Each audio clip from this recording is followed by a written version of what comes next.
Lauren Le Fave's son, Breck Bednar, was murdered after being groomed online by a man who already had a police record for the alleged rape of a child. The Independent Police Complaints Commission says this should have been flagged when she first called the police. The IPCC has released audio of the phone call Lauren Le Fave made to the police. How can I help? Yes, I have a 14-year-old son, and there's an 18-year-old unknown, well, he says he's 18-year-old person, and I feel like he's being groomed. He's being turned against his family and schooling, and it's been ongoing for a while, and I'm getting really concerned that this person isn't actually who he says he is. Okay, just one moment. Can I take your name? Lauren, L-O-R-I-N. And your surname? Lefave, L-A, capital F-A-V-E. Lauren joins us now from our central London studio. Hello to you, Lauren. Listening back to that conversation now, what sort of thoughts, emotions does it bring to the fore for you? Well, it does bring me back to that time where I was so concerned, and I was trying to, get this call handler to believe what I was saying. I kept repeating myself. I kept just talking and talking and talking, trying to get her to understand that I was worried. I mentioned that Breck was being groomed at least 6 times, and 3 times she did tell me that intelligence checks would be done on this person. When we find out now that no PNC check was done, Essex was never contacted, even though I passed over the name of Danes, I passed over his alias, I passed over his age and the county, as well as all the things that I thought he was doing to manipulate and control my son. What happened after the phone call? Well, after the phone call, I did take away all of Breck's technology for a week as a consequence of not getting off the computer when I had asked him to. And Danes was constantly telling Breck what he had to do and what he shouldn't do. And poor Breck was torn between listening to his mom and listening to his mentor. I then organized an intervention meeting with some other parents, and we talked to the boys about how worried we were about this person because he wouldn't be photographed, which the police actually never found any photographs of him, which to me is suspicious in itself. An 18-year-old, likes to photograph themselves.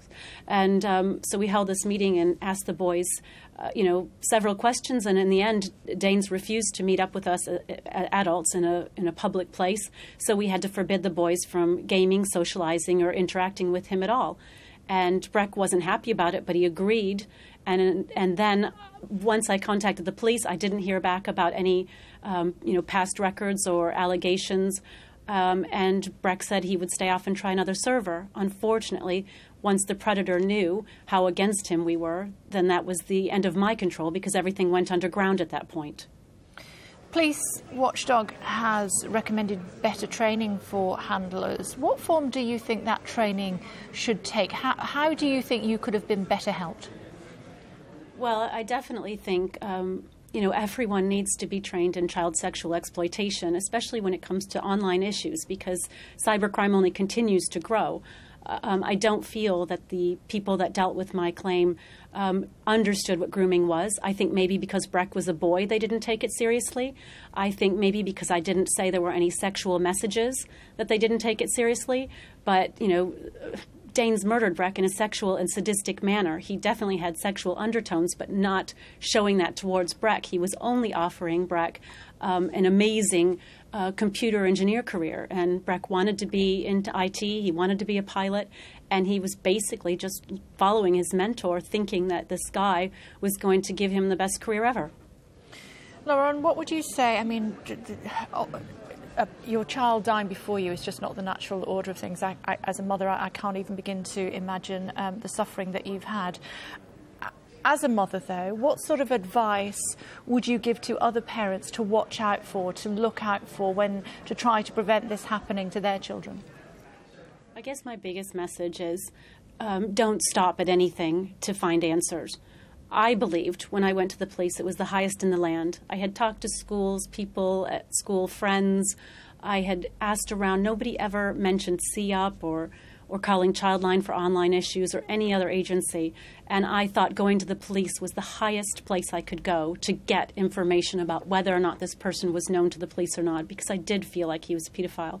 So to other parents, I would say, don't just try one area. Try the school, try all of these amazing agencies, Childline, CEOP, INEQ, ChildNet, it goes on and on, even Dark Justice, anything that you can do to get more information, because I wasn't aware of all those agencies. And when I went to the police, I thought that they would help me. And, when they didn't, they let me down and they lost Breck's life. What more, as a parent, can one do to try to protect your child by talking to them? Is there anything else that looking back, you think, oh, maybe I could have said that to him, or maybe I should have done that? Or do you feel that you did absolutely everything that you could to keep him away from this ugly predator that took his life?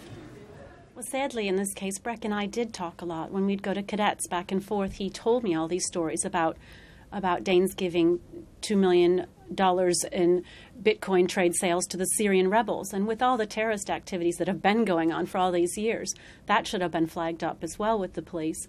I think, of course, we always say talk to your children. Use Breck's story because it's a real story. And what would Breck have said at those last minutes when he realized that I was right, that I did have a sense that this person was dangerous? I could tell that he was grooming Breck. I just couldn't get anyone to believe me. So I think, we need to look higher up in our police forces, especially with Surrey, to make sure that the supervision, the management, and the training and the retention and all of that is looked at because, I moved to Surrey because it was a lovely area with nice schools. I never thought to check that the police force was, functioning properly. And I think for parents, like I said, use Breck's story to try to explain, because it's not just that you might have the worst case scenario that happened with Breck, but there's other things between, online bullying and sextortion and, other cyber crimes. It's endless. So I think we do need to keep open lines of communication with our children, but we also need to be able to trust our police forces.